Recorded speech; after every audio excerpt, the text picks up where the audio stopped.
Mark, there'll be no honeymoon ending for you. She's still alive. They give us half a life and think we won't fight for it.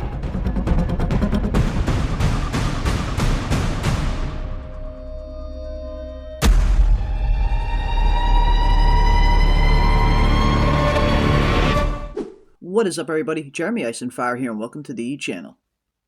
Well, here we are, folks. The Season 2 finale of Severance is fast approaching, entitled Cold Harbor. And in this episode, I imagine we are going to finally learn just exactly what Cold Harbor really is and the full ramifications of it, along with whatever twists and turns and other revelations they have in store, as the final episode is reportedly going to be around 76 minutes in runtime, along with also being rated M for mature and V for violence, with violence in particular being something that we usually do not get a whole lot of on Severance, if any.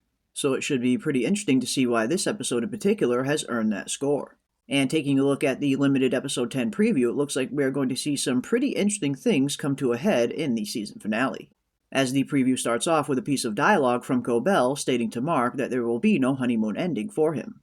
In episode 9, we saw that Mark, Cobel, and Devon have snuck into the birthing cabins in order to speak with Innie Mark.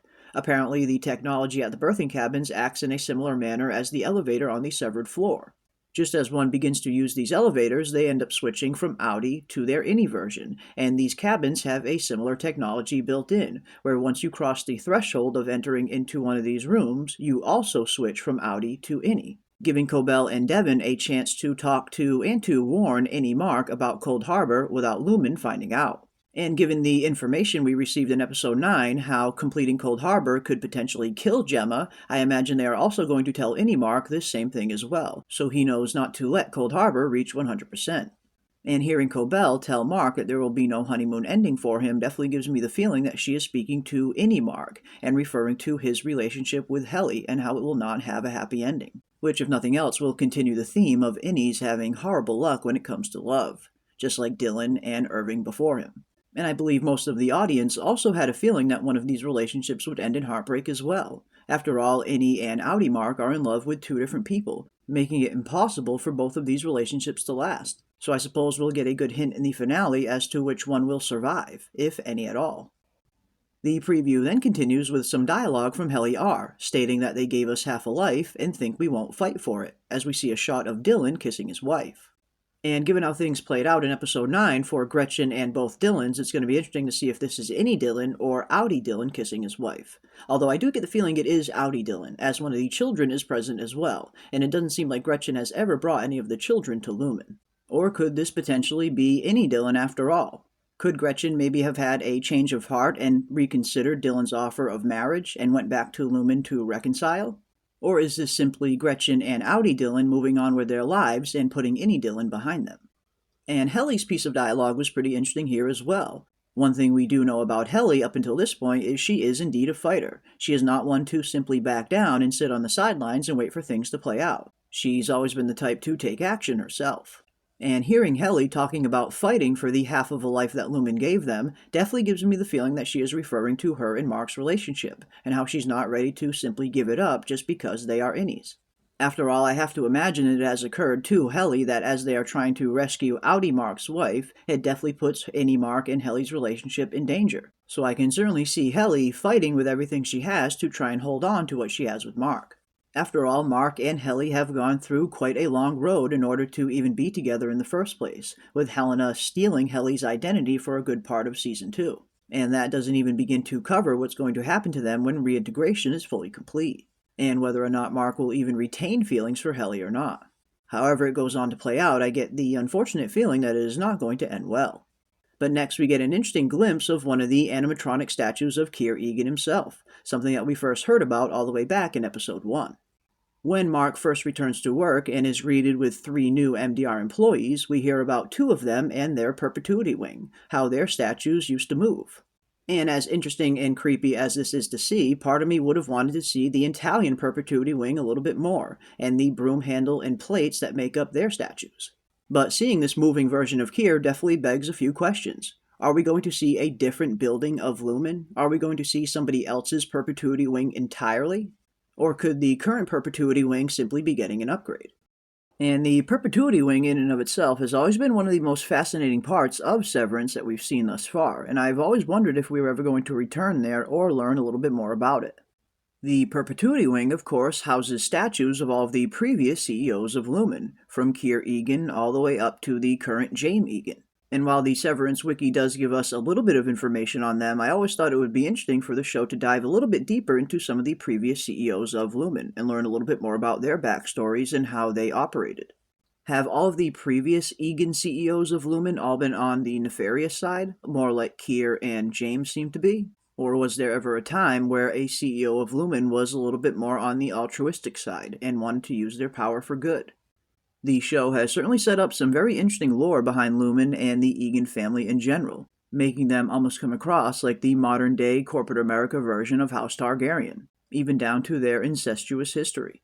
Which, if nothing else, has always made me wonder if Ben Stiller and Dan Erickson have modeled the Egans a little bit off House Targaryen, especially considering what a massive Game of Thrones fan Ben Stiller is.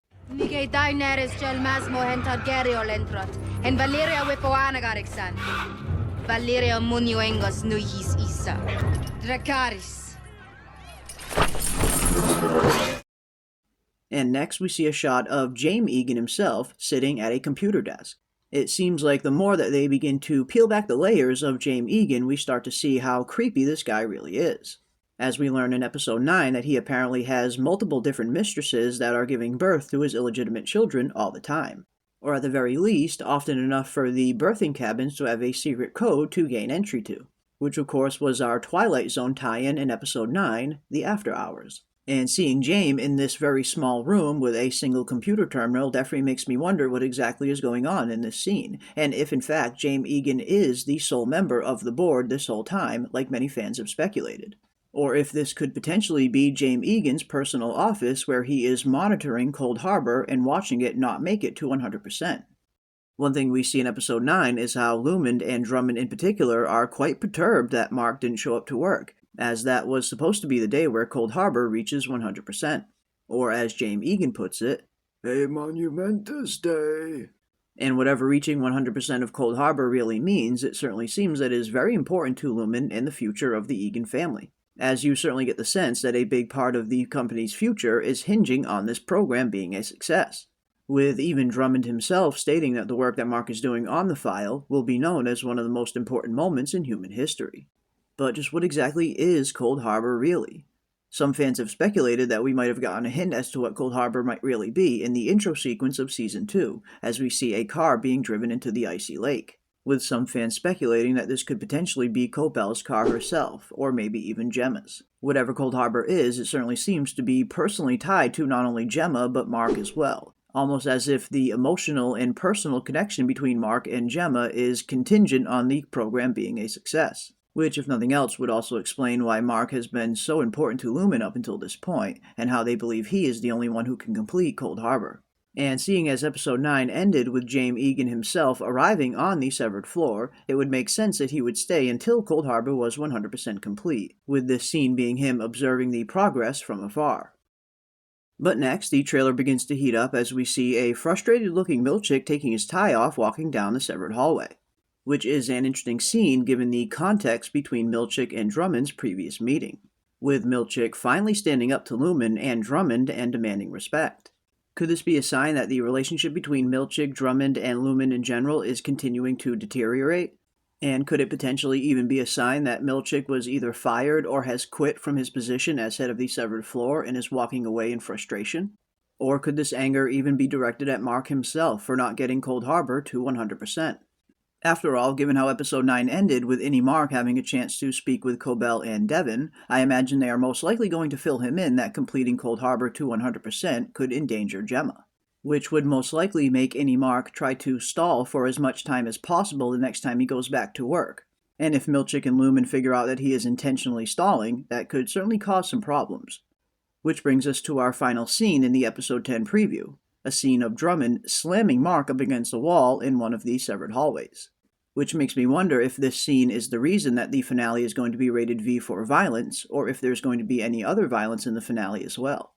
After all, if Mark does attempt to stall for as much time as possible the next time he returns to work, It'll only buy him so much time before Milchick and Drummond eventually figure that out, which could potentially explain this clash between Mark and Drummond in the preview. Maybe Drummond is trying to force Mark to complete 100% of Cold Harbor under the threat of violence, which unfortunately could be a very effective tool of persuasion, as the Innies likely don't have much experience in defending themselves. And then there's also the possibility that Mark just outright refuses to complete Cold Harbor, which could also explain the reason behind the clash. Either way, it certainly seems like sparks are bound to fly in what appears to be an explosive Season 2 finale. Will Mark, Devon, and Cobel manage to rescue Gemma before Cold Harbor is completed? Will Mark be able to stand up to the scrutiny and be able to stall for enough time? And how exactly will Helly fit into this final plan as well? After all, we did see James Egan come to visit Helly on the severed floor at the end of episode 9, but aren't 100% sure as to why that is. Did James simply just want to come and meet Helly's Innie for the first time? Is James hoping to find something inside Helly that he has yet to see in Helena? After all, it certainly appears that James and Helena don't have the best father-daughter relationship. But either way, I certainly cannot wait to see how this incredible season comes to a conclusion. Will we find out exactly what Cold Harbor is and the full extent of what it's going to mean for Mark and Gemma, and the rest of the world for that matter? And what other startling revelations are we going to learn along the way? However it plays out, I get the feeling we are in for one wild season finale. And definitely leave your thoughts and predictions down below in the comment section. How do you see Season 2 coming to a close, and what do you think Cold Harbor really is? But that is going to do it for our Episode 10 preview breakdown and predictions. And don't forget to come and join us for a live after show and discussion Thursday night after the Season 2 finale of Severance. And if you enjoyed this video, don't forget to leave a like on your way out and consider subscribing to stay up to date on all of our upcoming content. And as always, keep those tinfoil hats on, folks, and I will see you on the next one. There'll be no honeymoon ending for you. She's still alive. They give us half a life and think we won't fight for it.